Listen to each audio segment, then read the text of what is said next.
right? You're making. I mean, you're back and forth like every time you're back and forth. Yeah, because you can't have a discussion if you don't accept that existence exists, right? Are we talking right now? I just simply don't accept that it's self-evident. I don't disagree. Are we talking right now? So how do we know we're talking right now? I just don't believe it's self-evident. Explain to me where does it come from? Where does the knowledge that we're talking right now come from? Well, that we're talking is experiential. I believe in experience, yeah. And experience is not self-evident? No. Then where does it come from? How do you know it's actually happening?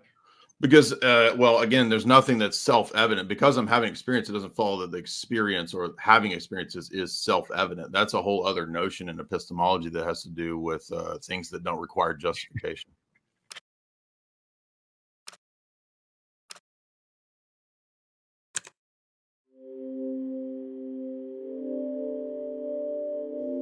Now, those of you familiar with the history of philosophy know that as soon as you utter the word self-evident, there will be a chorus of outcries.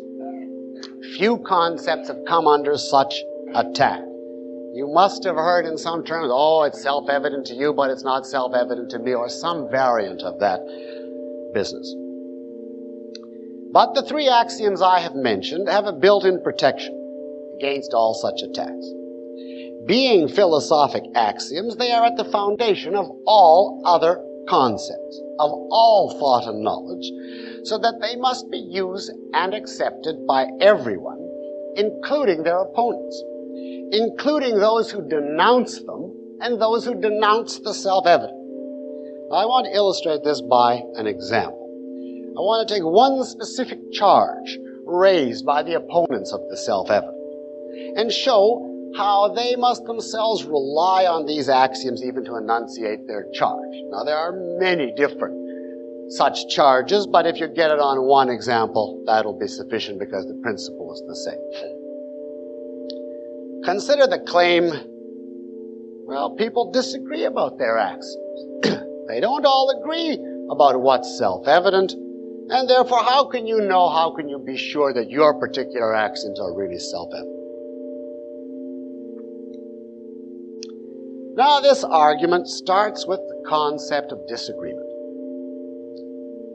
People disagree. That's a rock-solid fact. We can use the concept of disagreement and go on to invalidate or challenge existence, consciousness, identity.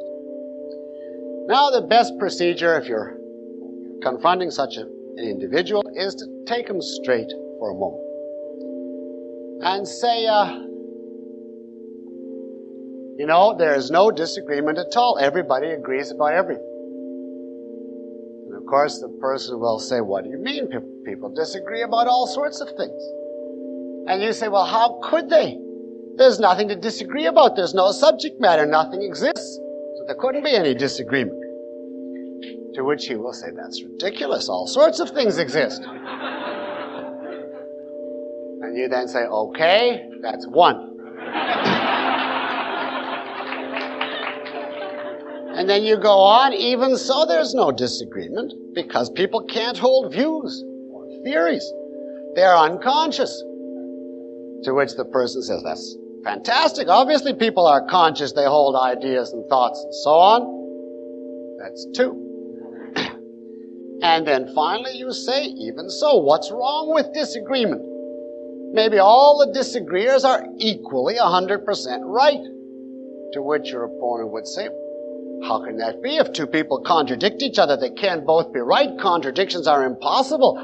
Things are what they are after all. A is A. And you say, okay, 3. You see, existence, consciousness, identity are presupposed by the concept disagreement.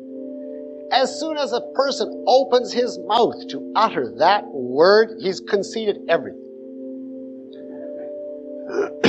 Now, this could be multiplied endlessly, but I think that one example should do. The point is clear. Every accusation against the self-evident, in fact, broader, every utterance of every human being rests on and presupposes the axioms of existence, consciousness, identity.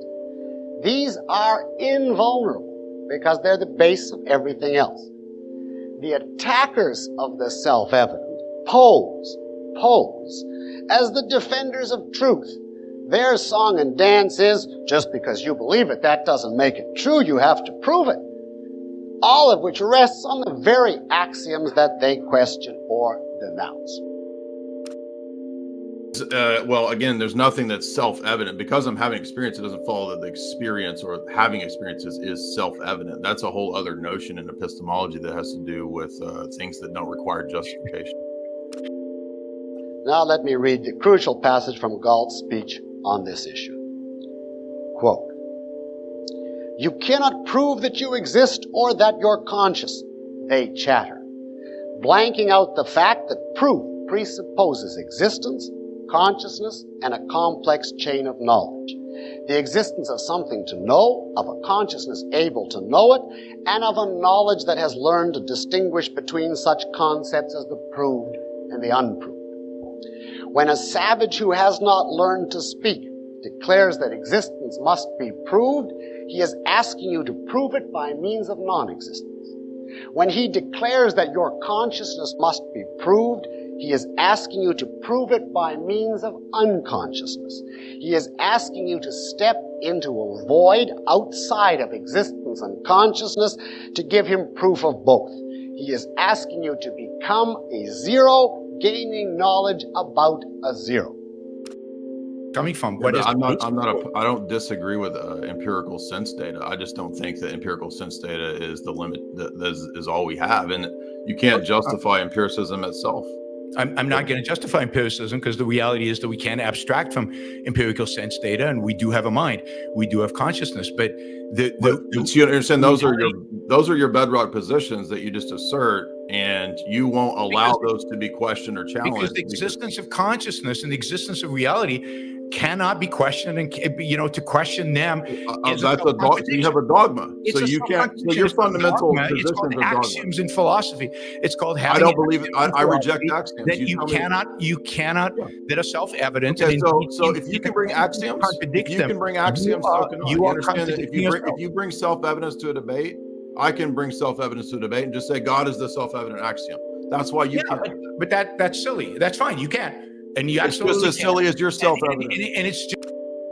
When he declares that an axiom is a matter of arbitrary choice and he doesn't choose to accept the axiom that he exists, he blanks out the fact that he has accepted it by uttering that sentence, that the only way to reject it is to shut one's mouth, expound no theories, and die.